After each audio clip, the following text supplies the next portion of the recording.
आप बढ़िया सुनाते हो, आप 10 बातें कही और धीरे से चुपके का लेकिन बट आ गया। हाँ, इफ बट, हाँ, ये जो अगर मगर परंतु लेकिन शब्द आया, मतलब पहले जितना शब्द कहा था उस पर आपने डस्टर फेर दिया ना। हाँ, यही तो हो गया ना। हाँ, लेकिन, तो ऐसे अर्जुन ने एक शब्द लगाया, लेकिन मैं लड़ूंगा नहीं। बस यही, फिर उसको इतना, और उसके माध्यम से हमको भी गीता जी श्रवण करने को मिले। एक तो ये समर्पण हो तो पूरा, वो अंत में जाके कहता है करिष्ये वचनम तब, वहां पूर्ण समर्पण होगा, करिष्ये वचनम तब। हाँ, एक बात और, अर्जुन की इस मना स्थिति को देख करके भगवान हंस पड़े। प्रहसन इव भारत, भगवान हंस पड़े और हंसते हुए अर्जुन से कुछ बोले। भगवान क्यों हंसे, बस ये भी विचार का विषय हो जाता है। बस बात वही है कि एक तो भगवान ने विचार किया कि कोई बहुत बड़ी बात नहीं अर्जुन, जो तुम्हारे मन में समस्या है वो मैं तुरंत दूर कर सकता हूं, मेरे पास उसका उपाय इलाज है। कोई मरीज डॉक्टर के पास जाता है तो डॉक्टर मरीज को देख करके परेशान नहीं होता। अगर डॉक्टर खुद परेशान हो जाए, ऐसी बीमारी तो हमने कभी देखी नहीं, तुम्हारा तो रेयर केस है, बेचारा मरीज तो पहले अधमरा था। हाँ, तो डॉक्टर जब उसका नब्ज वगैरह देखता है तो मुस्कुरा के कहता घबराओ मत, अभी ठीक हो जाते हो, अभी तुम्हारा दर्द दूर हो जाएगा। ऐसे भगवान हंसते हुए से बोले, हंसते हुए से बोले। क्या भगवान बोलते हैं, और उसके बीच में भगवान भाष्यकार ने एक भाष्य लिखा जो अभी हम लोग कल पढ़ रहे थे, कि पहले अध्याय से लेकर के दूसरे अध्याय के इस प्रसंग तक, धनुष बाण रखने तक, इसका मूल भाव है जीवन में जो शोक है उस शोक का कारण है मोह। और शोक और मोह दोनों कहां पर हो गया, जब हमारे भीतर का अज्ञान विवेक ढक गया। तो मोह को हम कैसे पहचाने, उसके 4 लक्षण बताए थे मोह के पहचानने का। बहुत ज्यादा मोहाविष्ट होगा, मोह से अभिभूत होगा तो पर धर्म अनुष्ठान करेगा। उससे कम मोह है, परसेंटेज आप लगा लो, 4 भाग करना है तो 75% मोह है तो स्वधर्म का परित्याग करेगा। उससे भी कम अगर मोह है तो फिर फल की आकांक्षा से युक्त होकर के कर्म करेगा, फलाभिसंधि पूर्वक का। और बहुत सूक्ष्म मोह है, जल्दी पता भी नहीं लगता, तो कर्ता भाव से युक्त होकर के फिर वो कर्म करेगा। यही मोह के 4 लक्षण हैं जो अर्जुन के भीतर बिल्कुल साफ साफ दिखाई पड़ रहा है। ये समझाया है, यहाँ तक पढ़ा था। और यहाँ से अगला जो पैराग्राफ था, एक गीता जी के, पूरे गीता जी में, और पूरी गीता जी में नहीं बल्कि हम कहेंगे हमारे पूरे शंकर मत में, भगवान शंकराचार्य जी के अपना पूरे, चाहे उपनिषद, ब्रह्मसूत्र, श्रीमद् भगवद गीता, सबके भाष्य का एक हल्का सा आप उस पर नजर डालो, सब जगह पर आपको मिलेगा। जीव का परम लक्ष्य है मोक्ष की प्राप्ति। मोक्ष माने जहां से हमको दुख मिलता है वहां से हम छूटना चाहते हैं। जीव की सहज प्रवृत्ति है कि हमको सुख चाहिए और दुख से हम बचना चाहते हैं। अब जहां जहां से दुख मिलता है, कहां कहां से, तो सबसे बड़ा दुख तो यही है कि दुनिया में हम पैदा हो गए। भाई, पैदा होते ही बच्चा रोया ना, पैदा होते बच्चा रोया। और चाहे बड़ा से बड़ा आदमी हो गए, जब हमको भी इंजेक्शन लगाने के लिए डॉक्टर आता है तो एक बार तो नजर ऐसे करनी पड़ती है, सुई जो होता है, बच्चे को बचपन से ही टीका लगना शुरू हो जाता है। तो ये संसार में पैदा हुए यानी लगातार निरंतर दुख की घटनाएं तो होती रहती हैं मेरे जीवन में, और इसको फिर कहा जीवन दुखमय। हम दुखों से छूटना चाहते, ऐसा छूटे कि दोबारा जन्म ही न लेना पड़े, हमेशा के लिए दुख की निवृत्ति, इसी का नाम है मोक्ष। मोक्ष कोई और अलग घटना नहीं है। हाँ, अगर मान लो स्वर्ग में इंद्र का सिंहासन भी मिला तो इंद्र भी तो भयभीत रहता है ना। कोई तपस्या कर रहा है तो इंद्र डर गया, कोई यज्ञ कर रहा है तो इंद्र डर गया, कोई असुर लोग चढ़ाई कर दिए तब इंद्र भागा। तो चाहे इस लोक में जन्म लेना पड़े और चाहे स्वर्ग तक का सिंहासन मिल जाए, लेकिन भय और दुख से छुटकारा तो नहीं है ना।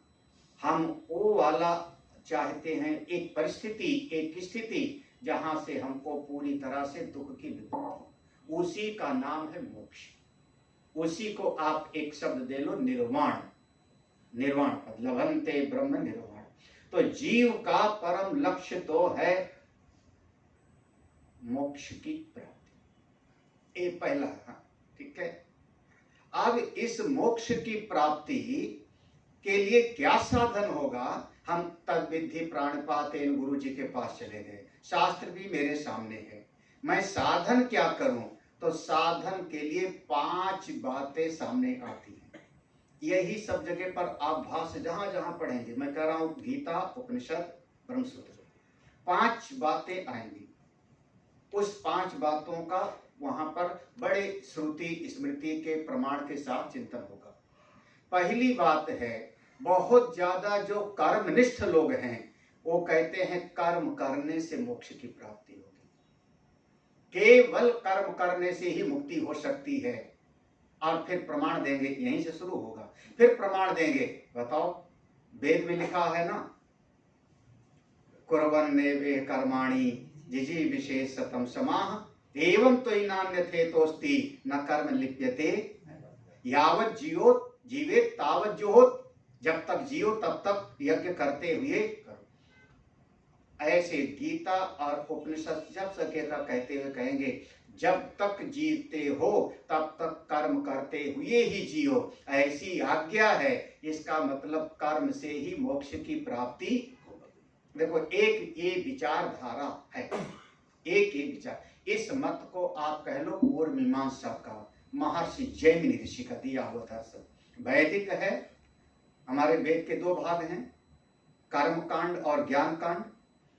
कर्म कांड के विभाग को हम कहते हैं पूर्व मीमांसा और ज्ञान कांड को कहते हैं उत्तर मीमांसा। पूर्व मीमांसा के जो आचार्य हैं महर्षि जैमिनी ऋषि, और उत्तर मीमांसा के आचार्य हमारे भगवान वेदव्यास। हाँ, एक अपना दर्शन समझो। तो पूर्व मीमांसा का जो दर्शन है वो कहता है आप कर्म को छोड़ के नहीं रह सकते, कर्म करते रहिए, कर्म करने से ही आपको मोक्ष की प्राप्ति होगी। ये उनका एक विचार है कि कर्म करने से मुक्ति होगी। क्या वास्तव में कर्म करने से मुक्ति हो सकती है? ये पहला मत है। इसी पर पूरा विचार होगा पूरे भाष्य में। क्या संभव है? क्या संभव है? एक बात तो ये दिखाई पड़ती है, एक सिद्धांत कुछ बना लो, निष्पत्ति। अनित्य से नित्य की प्राप्ति कभी नहीं हो सकती। देखो, एक सिद्धांत बनाओ। अनित्य से, एक कृषक है, किसान है, खेत में गया, उसने हल लिया, हल अनित्य है, बैल अनित्य है, बीज अनित्य है, उसका श्रम भी जो कर रहा है वो भी अनित्य है। तो अनित्यों के जोड़ से जो मिलेगा फसल वो भी अनित्य। बस, अनित्य से नित्य की प्राप्ति आज तक कभी देखी नहीं गई है, आज तक कभी नहीं। एक भी दृष्टांत आप नहीं दिखा सकते हो कि अनित्य से नित्य की प्राप्ति हो। अनित्य से जो मिलेगा, जो मिलेगा। हाँ, और फिर वही क्षीणे पापे मर्त लोकम, हाँ, क्षीणे पुण्यम मर्त लोकम तेतम भुक्त्वा स्वर्गलोकम विशालम। तो स्वर्गलोक भी अनित्य होगा। तो और जो अनित्य होगा, अनित्य होगा। और ये चीज और है, किसी के शरीर को ज्यादा सुख दे दिया जाए और फिर उसके बाद उसको एक दिन तकलीफ में रख दिया जाए, उस मना स्थिति को समझो। और पहले से ही उस मना स्थिति में कोई रहता हो, भाई जमीन पर सब सोने वाले हों, 10 लोग जमीन पर सोने वाले हों, सो जाते हैं, उसमें से एक व्यक्ति को एक दिन बढ़िया चारपाई गद्दे पर सुलाओ 10 दिन, 10-15 दिन, 1 महीना, और फिर एक दिन उसको जमीन पर लिटाओ। हाँ, जो सुविधा भोगी शरीर हो जाएगा, शरीर को जिस सुख की आदत पड़ जाएगी, जिस दिन वो सुख नहीं मिलेगा ना, उस दिन अनेक गुना उसको ज्यादा दुख मिलेगा। तो अगर कर्म करने से उसको स्वर्ग आदि की प्राप्ति हुई और वहां सुख ज्यादा मिला और एक दिन वहां से निकाला गया, उस दिन का समझो उस मनस्थिति को, तब तो ज्यादा दुख होगा। तो एक विचार ये है, क्या कर्म से मोक्ष की प्राप्ति हो सकती है, इस पर चिंतन है पहला। दूसरा विचार है, क्या केवल कर्म से। दूसरा विचार है, क्या केवल ज्ञान से मुक्ति मिल सकती है। लो, क्या केवल ज्ञान से। अब केवल ज्ञान से तो हम बैठ करके खूब पढ़ते रहें, खूब कंठस्थ करते रहें, तो क्या मोक्ष हो जाएगा। तब अगर आप केवल पढ़ते रहोगे तो अथर्ववेद का उपनिषद है मुंडक उपनिषद, उसमें लिखा है 2 प्रकार की विद्या होती है। 2 प्रकार की विद्या, परा और अपरा।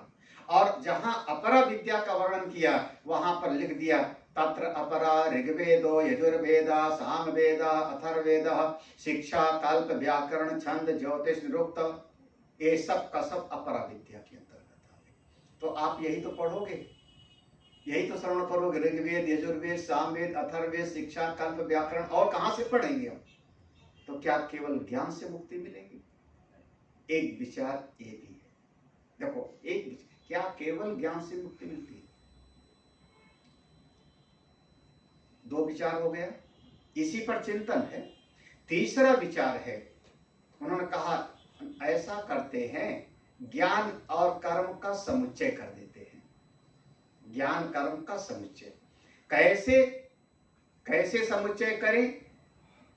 कर्म प्रधान और ज्ञान उसका सहायक। कर्म प्रधान विश्व करी राखा।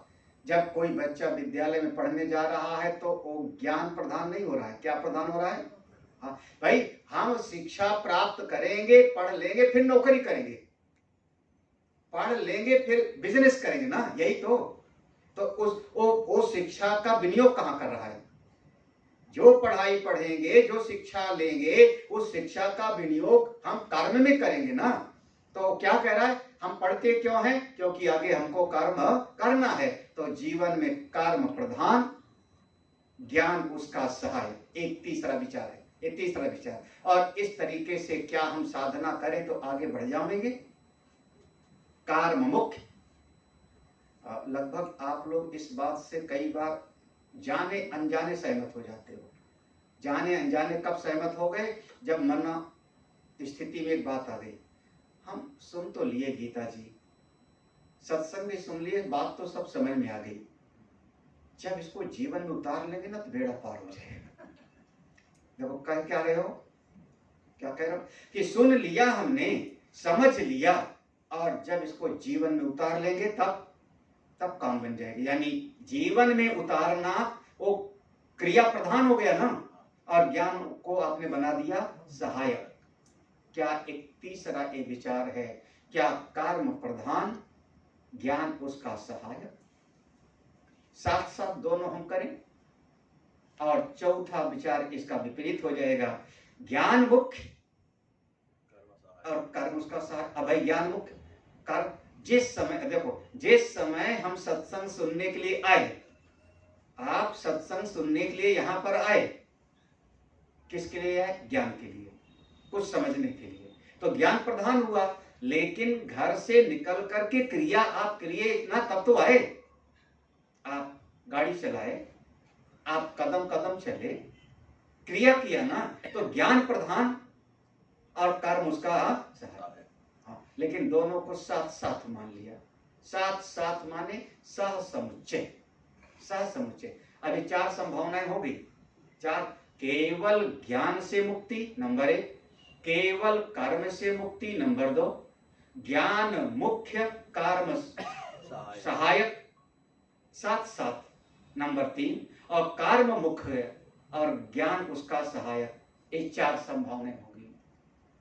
ये चारों में कहीं न कहीं एक गड़बड़ी होगी। उसका यही विचार होगा, ये चारों में गड़बड़ी है, क्योंकि अब वही कर्म और ज्ञान दोनों एक साथ हो नहीं सकता। इस पर भगवान शंकराचार्य बहुत जोरों से इस पर प्रतिपादन करेंगे।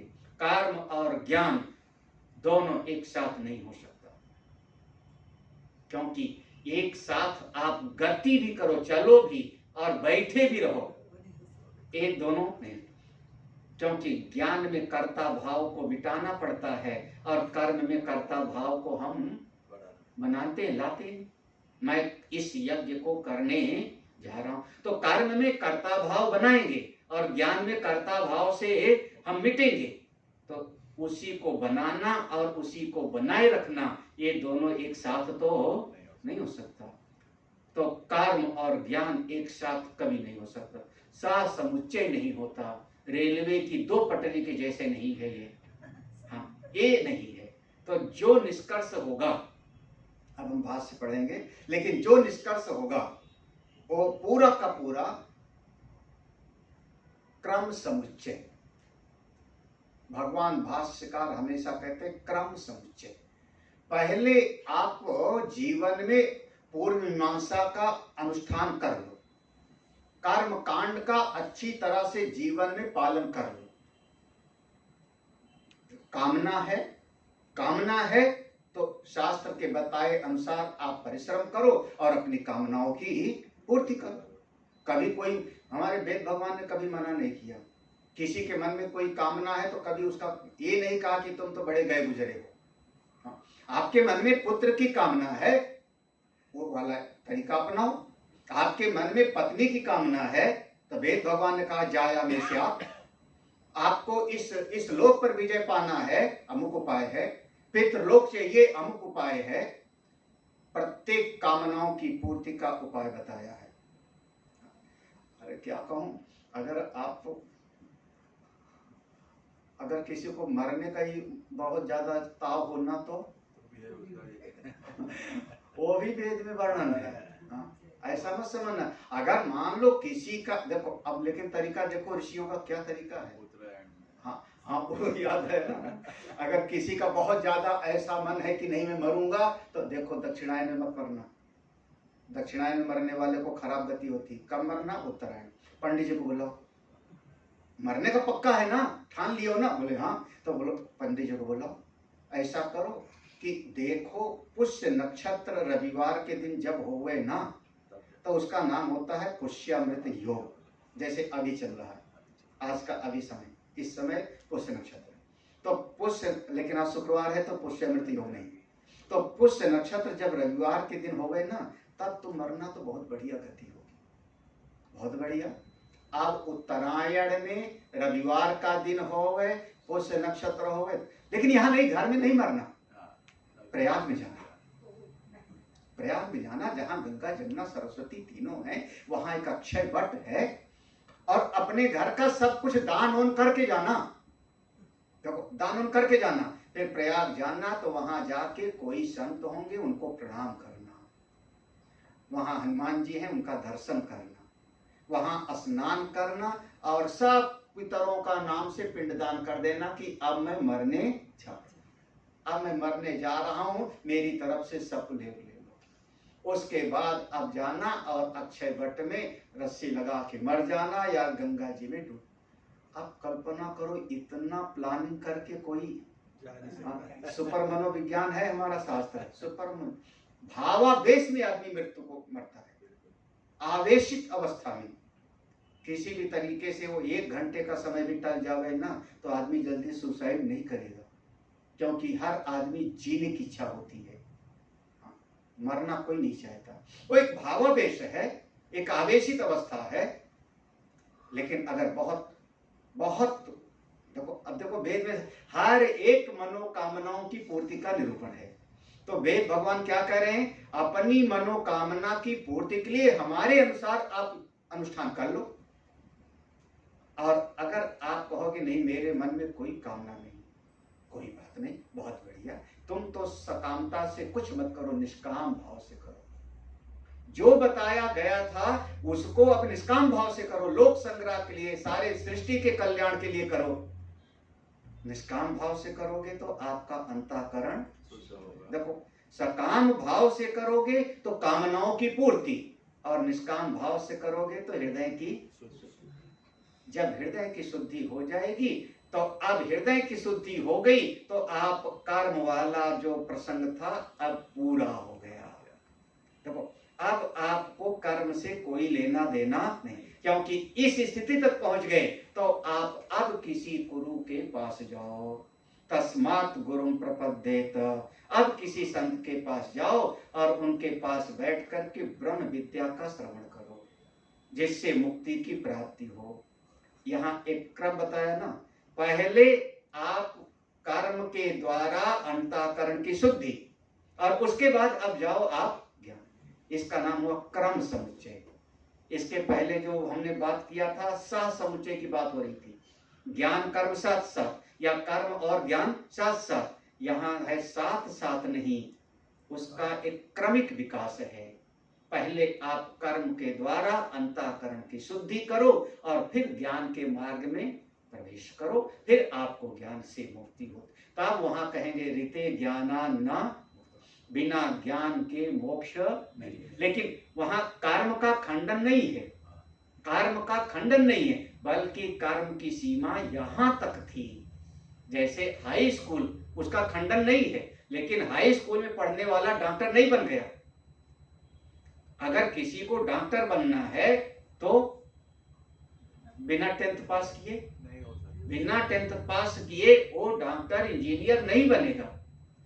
लेकिन उसी क्लास में बैठे बैठे वो कहे कि मैं बन गया, अब जिस दिन उस क्लास में बैठे बैठे वो पास हो गया तो अगली क्लास में चला जावे। इसका नाम होगा क्रम समुच्चय। जीवन में हर चीज में क्रम होता है, हर चीज में क्रम है। खेती करने में हो क्रम हो, खाना बनाने में है उसमें भी उसका एक निश्चित क्रम है। हाँ, निश्चित क्रम है। पहले आपको ये करना है, फिर ये करना है, फिर ये करना है। हाँ, मेरे ख्याल में सब्जी बनाना सबको आता होगा, है ना? हम भी बनाए हुए हैं, हमको भी आता है। पहले तेल डालें कढ़ाई में कि पहले जीरा? नहीं, पहले जीरा डाल दें तो देखो, अब पहले तेल डालो, इतना तेल गरम हो जाए तब उसमें जीरा डालो, यही हुआ ना, उसका एक क्रम हुआ ना। फिर उसके बाद उसमें अमुक अमुक चीज डालो, इतना उसको पक जावे तो पानी डालो। जहां क्रम की गड़बड़ी हो जाएगी, भगवान गीता में कहेंगे नेहा विक्रम नाशोस्ति प्रत्यवायो न विद्यते। क्रम नाश हो गया तब फिर आपको सफलता की प्राप्ति नहीं। तो ये मूल बातें हैं, बस इन पर आपको बहुत विचार करना है। केवल कर्म से मुक्ति, या केवल ज्ञान से, या ज्ञान प्रधान कर्म सहायक लेकिन साथ साथ, या कर्म प्रधान ज्ञान सहायक लेकिन साथ साथ। अंत में हम इस पर आएंगे कि ज्ञान के लिए कर्म पहले, उसके उपरांत ज्ञान।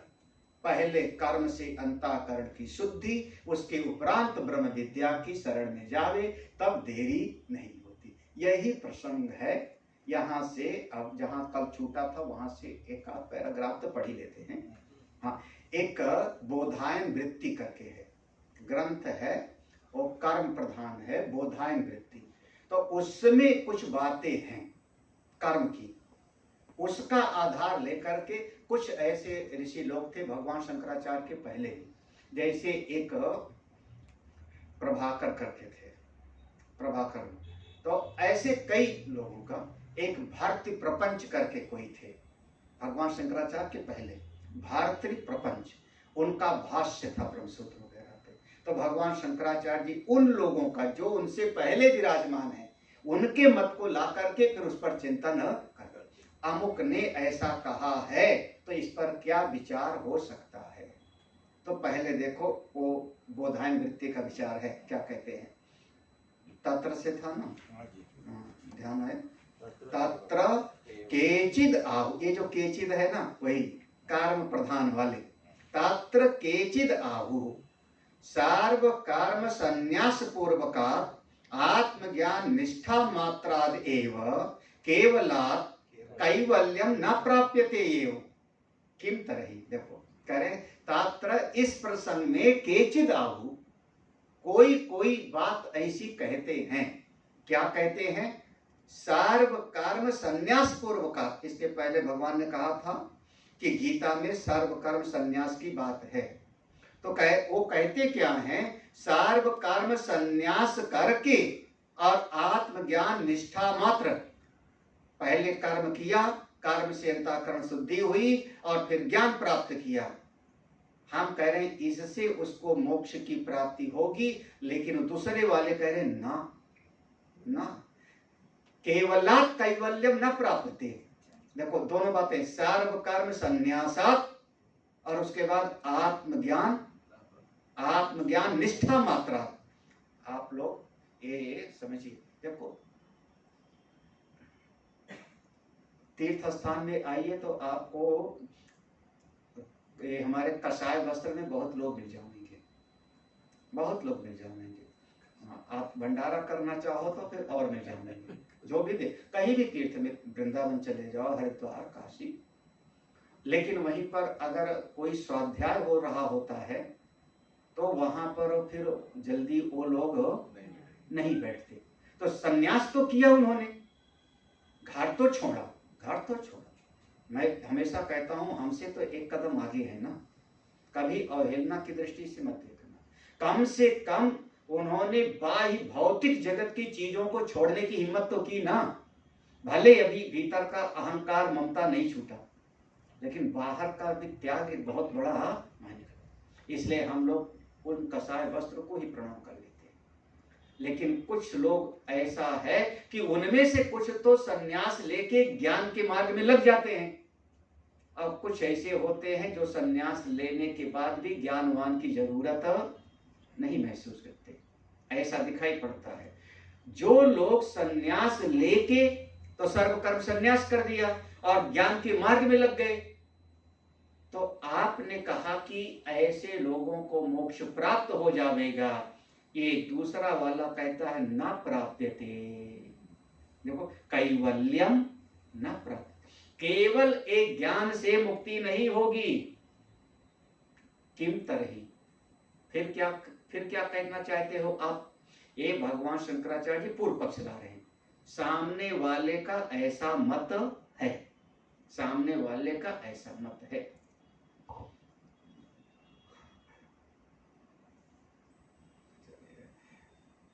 ऐसे ऐसे बहुत सारे विचार आएंगे। जितना हम लोग सोच सकते हैं ना, उससे न जाने कितना कितना ज्यादा हमारे ऋषियों ने सोच रखा है। देखो अगर आपके मन में कोई प्रश्न ना हो, एक बात, क्योंकि अंतिम मेरा सत्र है एक, तो मैं सीधा कहूं, अगर पूरा समर्पण हो और कोई संशय ना हो तो सीधे गुरुजी ने कहा तत्त्वमसि, तुम आत्मा हो, ज्ञान हो जाए, मुक्त हो जाओ। हाँ? हमने कोई तर्क वितर्क किया था क्या? जब हमारी माँ ने हमसे कहा था ये तुम्हारी मौसी है, हमने कहां से कौन सा जो है हमने प्रमाण मांगा था? हाँ, कौन सा प्रमाण? हमारे पिताजी ने कहा कि ये तुम्हारी बुआ है, हमने स्वीकार कर लिया कि नहीं? हमारे माता पिताजी ने कहा तुम्हारा ये नाम है, आपने सीधे एक्सेप्टेड? जो कह दिया ना, कहीं से हमने कोई जो है कोई सर्टिफिकेट मेरे पास नहीं था डीएनए वगैरह का। ये मेरी बुआ है, ये मेरी मौसी है, ये मेरे चाचा है, ये मेरी चाची है, ये मेरा नाम है, ये मेरी नाक है, ये सब का सब किसी ने कहा स्वीकार कर लिया। किसने कहा? संसार के लोगों ने, मेरे रिश्तेदारों ने, यही ना। तो गुरु जी ने कहा तुम शरीर नहीं तुम आत्मा हो। तत्ववेत्ता महात्मा ने कहा कि तुम शरीर देह नहीं हो, तुम तो ब्रह्म स्वरूप हो। क्यों नहीं स्वीकार कर लेते? नहीं आता, सुनते सुनते भी नहीं आता, बीच में संशय आने लगता है। तो संशय अगर ना आवे तो इतने में काम बन जावे, लेकिन बीच में आता है, ऐसे कैसे, ऐसे कैसे? तो बीच में अगर संशय आता है तो जितने प्रकार के संशय हो सकते हैं, आप प्रश्नों की एक लिस्ट बनाओ और सब संशयों का निराकरण कर लो। ब्रह्मसूत्र में। ब्रह्मसूत्र वो केवल संशयों का निराकरण करता है। ब्रह्मसूत्र मनन का ग्रंथ है। ब्रह्मसूत्र में 555 सूत्र हैं, भगवान वेद व्यास जी का 555 सूत्र हैं, और उसमें 191 अधिकरण हैं। अधिकरण, अधिकरण माने प्रश्न। हाँ, और एक अधिकरण में कभी 5 सूत्र होगा, कभी 2 सूत्र होगा, कभी 10 सूत्र होगा, यानी 191, 190 तरह के प्रश्न हो सकते हैं। बताओ, आज का कोई भी साधारण व्यक्ति से कहो तुम प्रश्न बना के लिस्ट ले आओ, तो ज्यादा से ज्यादा 10-15 प्रश्न, और ज्यादातर वही घूम घूम के प्रश्न होता है, 15-20 प्रश्न। तो 1 सैकड़ों प्रश्न तो पहले से सोच के रखा है, पहले से ही। तो अगर मन में संशय है तो वो वाला मार्ग है, संशय नहीं है तो सीधे सीधे स्वीकार होता है। तो दूसरे तरह के लोग जो बात कहते हैं उसका भी विचार करना चाहिए, क्योंकि मन में संशय ना रह जाए। अब जैसे सृष्टि है, ये जगत को किसने बनाया? जगत को किसी ने बनाया, अपने आप बन गई। अब ब्रह्मसूत्र में एक अधिकरण हो जाएगा, वहां एक विषय आ जाएगा। कभी आपने एक विषय सुना होगा कि जगत को उसने बनाया और बना करके उसी में प्रवेश कर गया। तत्सृष्ट्वा तदेव अनुप्राविश्य, इस सृष्टि को बना करके उसी में उसने प्रवेश किया, ऐसा वर्णन है। वहां एक पूरा अधिकरण आएगा, कैसे प्रवेश किया उसने। जैसे सांप बिल में जाता है, जैसे एक आदमी अपने गांव में प्रवेश करता है, जैसे नारियल के अंदर पानी प्रवेश करता है, नारियल में पानी कैसे गया, और ऐसे तरह तरह की जिज्ञासों को जो हम सोच भी नहीं सकते वो सोचा हुआ है। तो ऐसे ही एक विचार की प्रक्रिया है, जो ये हमारा मत नहीं है। हाँ, ये किसका? पूर्व मीमांसा का मत है। वो क्या कह रहे हैं? केवल संन्यास लेके ज्ञान प्राप्त करने से मुक्ति नहीं होगी, तो क्या करें? किम तरही, क्या करें? तो अगली पंक्ति, अग्निहोत्रादि स्रोत स्मार्त कर्म सहिता ज्ञानात् कैवल्य प्राप्ति इति सर्वासु गीतासु निश्चितो अर्थ इति। वो कह रहे हैं, देखो, जब तक जियो अग्निहोत्र करते रहो। अग्निहोत्रादि जो भी स्रोत स्मार्त कर्म सहित, श्रुति में जो कर्म बताए हैं और स्मृति में जो कर्म बताए हैं, श्रुति में कर्म, स्मृति, स्रोत स्मार्त, ये सभी कर्मों को, श्रुति में जो कर्म बताए यज्ञ आदि का, संध्या बंधन यज्ञ, स्मृति में कर्म बताया है समाज की सेवा आदि का। आपको कुआं बनवाना चाहिए, जल दान करना चाहिए, आपको ऐसा, आजकल की भाषा में कहें अस्पताल चलाओ, विद्यालय खोलो, तो वो समाज की सेवा के लिए स्रोत स्मार्त कर्मों के सहित ज्ञानात् कैवल्य प्राप्ति, श्रुति स्मृति प्रतिपादित कर्म करते रहो और ज्ञान प्राप्त करो, तब कैवल्य पद की प्राप्ति होगी। ये गीता जी में ऐसा लिखा है, मैं ऐसा समझता हूं। याद है, वो कह रहा है कि कर्म प्रधान और ज्ञान सहायक दोनों का सत सत समुच्चय करते रहो, ये गीता जी का तात्पर्य है। वो वाला दूसरा वाला कह रहा है, वो कह रहा है कर्म प्रधान और ज्ञान उसका सहायक, और साथ साथ करते रहो, तब तब मोक्ष की प्राप्ति होगी। ये गीता में लिखा है। अब अपनी बात को प्रमाण देगा। ये प्रमाण जो श्लोक है उसको पढ़ करके भ्रमित मत हो जाना। कई बार पूर्व पक्षी का जो सिद्धांत है ना, वो सुन करके लगता है यही सही है, यही सही है। तो क्या कहता है? ज्ञापकम च आहु अस्य अर्थस्य, ज्ञापकम च आहु, अरे इसी बात का बोध होता है। गीता जी में इसी बात का ज्ञापन कराया गया है, बताया गया। क्या? इसी अर्थ को देखो, मैं बता रहा हूं गीता जी में कहां कहां बताया है। अब वो प्रमाण दे रहा है। अथ चेत त्वम इमं धर्म्यम संग्रामम न करिष्यसि। लो, गीता जी में एक बात कही दूसरे अध्याय में, अथ अर्जुन चेत यदि त्वम इमं धर्म्यम, ये धर्म युद्ध नहीं करोगे तो तुमको पाप लगेगा। लो, कर्म नहीं करोगे तो तुमको। और आपने पहले क्या कहा था? आपने कहा था सर्व कर्म संन्यास करके मोक्ष होगा। गीता जी में तो ये नहीं कहा, गीता जी में कह रहा है कि कर्म करते रहना चाहिए, नहीं तो पाप लगेगा। और देखो ये तो बहुत प्रसिद्ध वाला श्लोक हो गया ना, कर्मण्येवाधिकारस्ते मा फलेषु कदाचन। कर्म में ही तुम्हारा अधिकार है अर्जुन, कर्मण्येव, ये देखो गीता जी में लिखा है।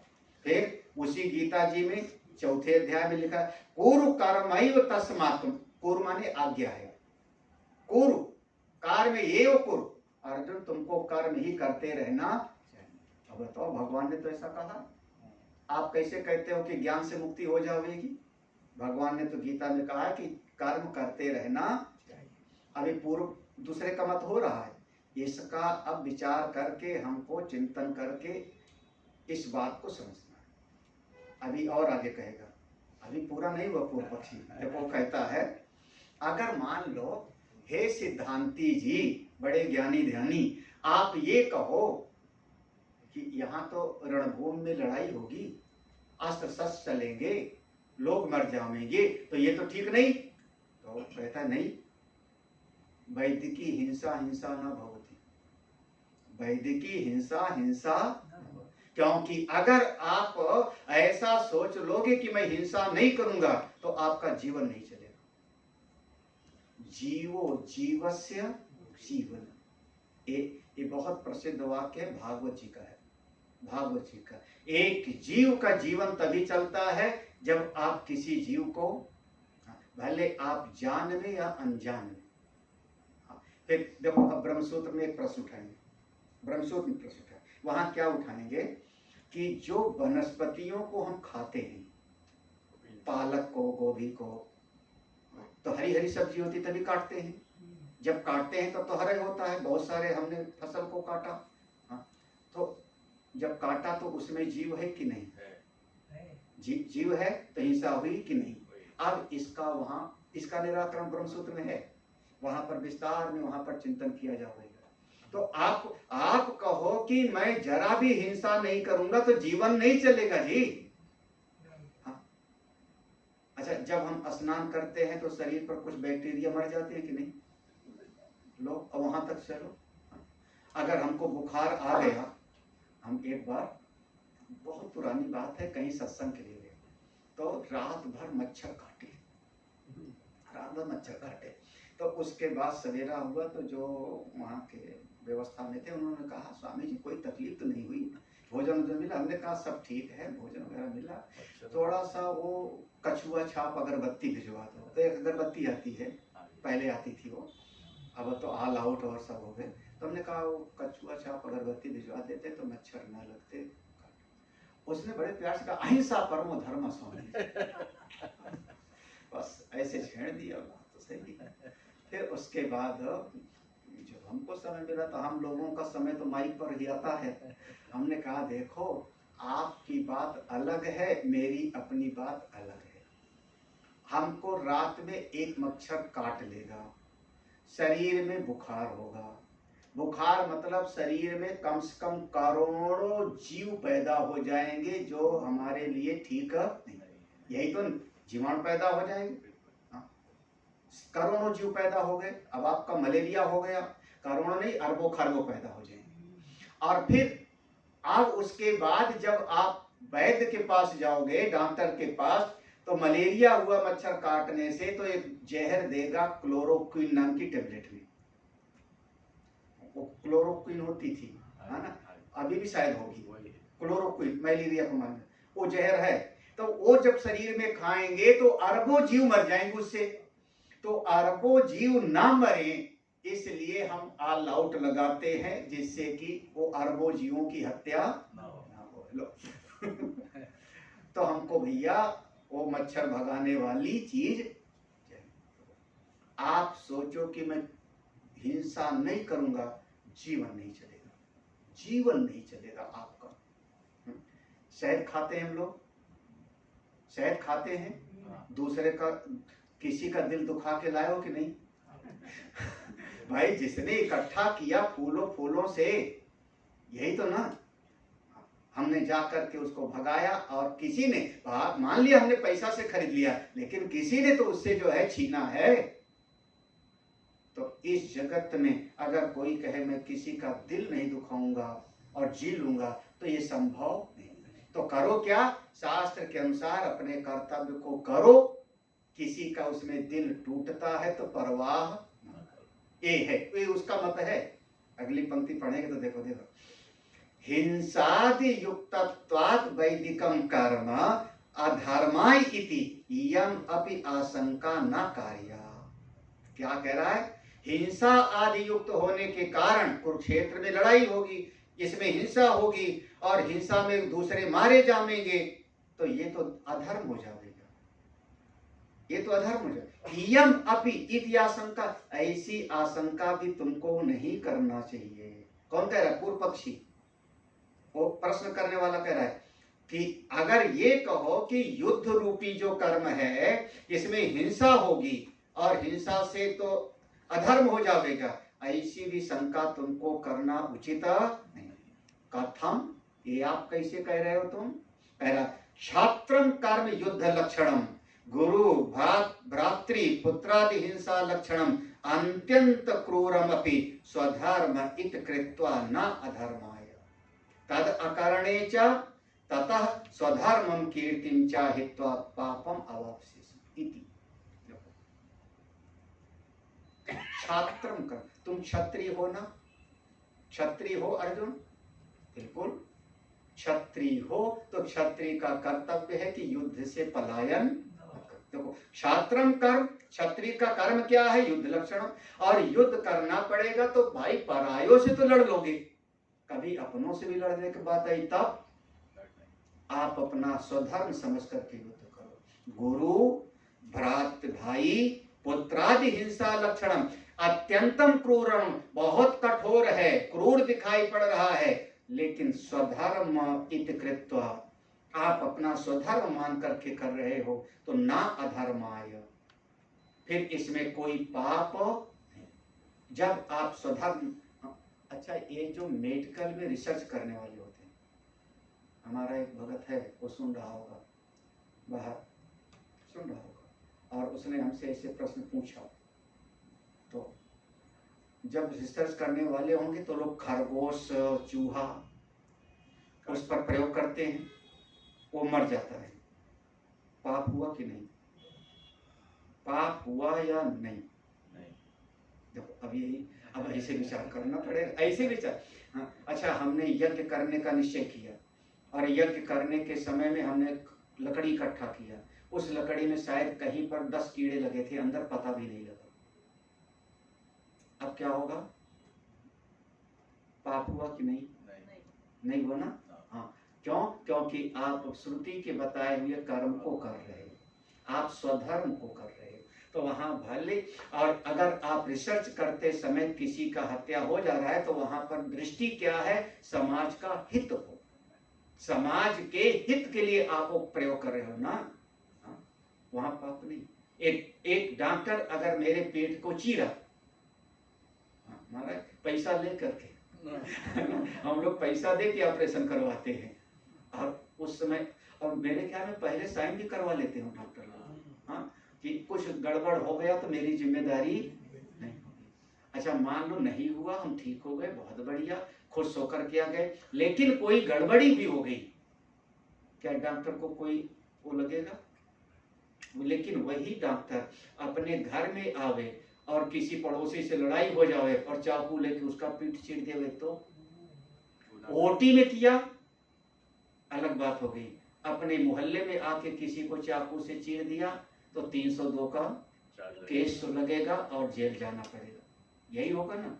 तो अगर अपना स्वधर्म मान के कर रहे हो तो वहां कोई पाप नहीं लगेगा, भले वहां गुरु भाई पुत्र आदि तो बहुत क्रूर दिखाई पड़ रहा है, लेकिन फिर भी अर्जुन अगर तुम युद्ध में अपना कर्तव्य करते हो तो स्वधर्म कर रहे हो, तुमको कोई पाप नहीं। मैं पहले कह रहा हूं ये हमारा मत नहीं है, किसका है?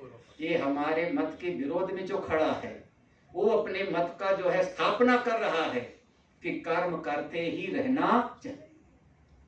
अच्छा, तद अकारणे च, अगर अपना कर्तव्य नहीं करोगे तो भगवान स्वयं कहेंगे ना, स्वधर्मम कीर्तिम च हित्वा पापम अवाप्स्यसि।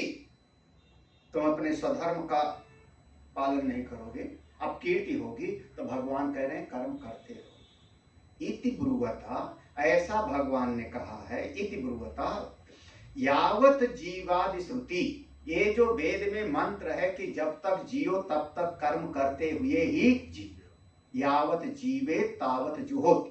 तो यावत जीव आदि श्रुति चा उदिता नाम, ये जो वेद में कहा है उसमें पश्वादि हिंसा लक्षणा नाम, उसमें पशु आदि की कभी कोई हिंसा भी हो गई तो वैदिकी हिंसा ना भवति, ऐसा कहा जाएगा। चा कर्मणाम, तो ऐसा जो कहा गया, प्राग एव न अधर्मत्व, ये जो कर्म कहा गया, इस कर्म को पहले कहा गया है कि शास्त्र के बताए हुए के कर्म में कभी कोई हिंसा दिखाई पड़ती है तो अधर्म नहीं है, अधर्म नहीं। इति सुनिश्चितम उक्तम, मैंने ऐसा निश्चय किया है। क्या? कि जब तक जिए तब तक कर्म करते रहना चाहिए, भले क्रूर दिखाई पड़े तो भी अपने स्वधर्म को मान के करते रहना चाहिए। भगवान पहले कहा था कि सर्व कर्म संन्यास, उसका खंडन कर दिया इसने।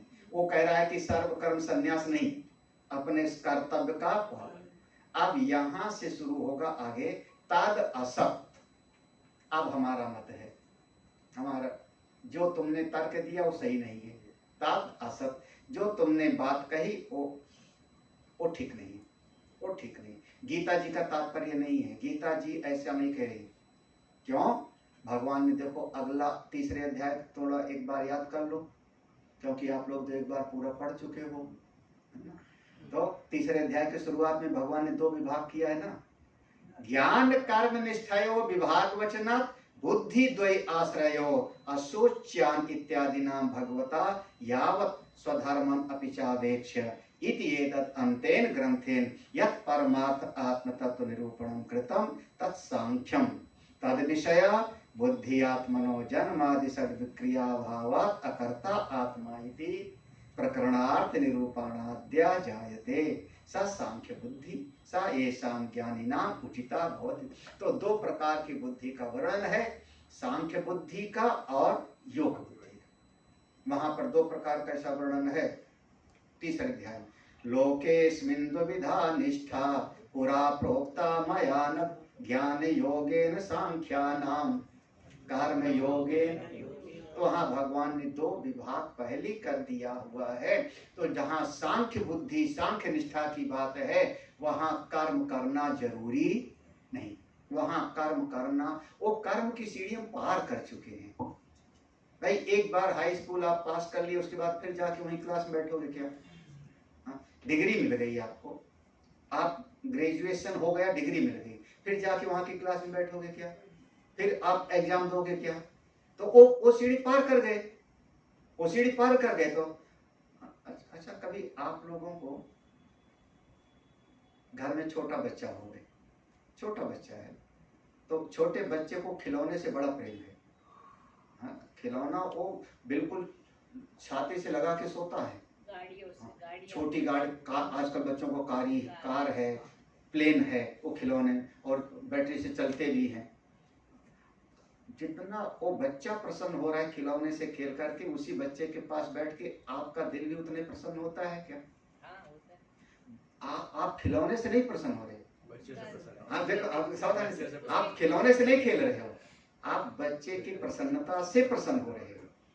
फर्क समझिए ना, वो बच्चा खुश हो रहा है तो आप उसकी खुशी से आप खुश हो, खिलौना खेल करके आप खुश, यही ना। बच्चा सो जाए फिर आप खेलना उसी खिलौने से, हाँ, फिर आप, है ना, बल्कि बच्चा सो जाए खिलौना लेके तो आप खिलौना उठा के अलग रख दोगे, बच्चे को जो है चादर उठा दिया। क्यों? क्योंकि अब आप बड़े हो गए हो, अब आप विकसित हो गए हो, आपकी बुद्धि जग गई है। तो ऐसे ही कर्म करने का समय अलग वो हो गया तो ज्ञान में आओ। इस पंक्ति का अर्थ हम नहीं बता पाए, अब जो भी महापुरुष पधारेंगे विद्वान लोग वो इसको बताएंगे। मैंने आपको बताया पूरे गीता उपनिषद सभी ये 5 संभावनाएं सामने रख लो विचार करने के लिए। प्रसंग याद है ना? केवल कर्म से मुक्ति, एक पक्ष आवेगा, केवल कर्म से मुक्ति। दूसरा पक्ष वो कहते हैं केवल ज्ञान से मुक्ति। तीसरा पक्ष होता है ज्ञान मुख्य कर्म सहायक, लेकिन साथ साथ दोनों करते रहो, एक तीसरा पक्ष। और चौथा पक्ष होगा कर्म मुख्य ज्ञान सहायक और साथ साथ हमेशा। ये 4 प्रमुख होते हैं। 5वां हमारा मत है, हम उसको सह समुच्चय नहीं कहते, साथ साथ नहीं हो सकता बैल की 2 सींग के जैसे, हम इसको क्रम समुच्चय कहते हैं। क्रम समुच्चय, अरे क्रम समुच्चय एक के बाद इसको करके इसको बाद। एक क्रम तो अपने कंप्यूटर में होता है, लैपटॉप में क्रम है, उसमें आप 4 फाइल खोल लो, 10 फाइल खोल लो, तो आपको लगता है सब काम हो रहा है, लेकिन उसका प्रोसेसर एक 1 by 1 काम कर रहा है। हाँ, हमको उसकी स्पीड इतनी है कि हमको पता नहीं लग रहा है, हमको लग रहा है कि 10 विंडो खुली है, लेकिन उसका प्रोसेसर एक काम करता है, उसके बाद दूसरा वाला करता है, फिर दूसरा वाला करके फिर तीसरा वाला करता है। तो ये जीवन में क्रम है, पहले कर्म करके अंतःकरण की शुद्धि, फिर ज्ञान प्राप्त करके जीवन मुक्ति। प्रभु ऐसी कृपा करे कि गीता का साथ आप सबको हृदयंगम हो। मेरी सभी को शुभकामनाएं हैं। दीना बेन, प्रकाश जी और जो भी आप लोग आए, बहुत बहुत साधुवाद। और बहुत कुछ बातें थी, दिल में बहुत कुछ आता है, बहुत रोकना भी पड़ता है अंदर। जैसे ढाल पर अगर गाड़ी जा रहा हो तो एक्सीलेटर नहीं बल्कि ब्रेक लगानी पड़ती है, तो मन में बहुत सारे भाव आते हैं। अगले महीने में प्रकट करिए। मार्च तक सांस लेने की फुर्सत नहीं। आपने डेट दी है मुझे, तो भगवान ने जैसा चाहा, जितना चाहा। और ये 2 दिन तो अलग से आपको और भी बोनस है ना, वो बोनस मिल गया। आपका प्रेम है, आप सबका प्रेम है। मेरी सभी को शुभकामनाएं इसी के साथ में। ओम पूर्णमदः पूर्णमिदं पूर्णात् पूर्णमुदच्यते पूर्णस्य पूर्णमादाय पूर्णमेवावशिष्यते। ओम शांति शांति शांति। शंकरं शंकराचार्यं केशवं बादरायणं सूत्रभाष्य कृतो वन्दे भगवन्तो पुनः पुनः। ईश्वरो गुरुरात्मेति मूर्तिभेदाविभागिने व्योमवद्व्याप्तदेहाय दक्षिणामूर्तये नमः। ओम शांति शांति शांति। हरि ओम। श्री गुरुभ्यो नमः। हरि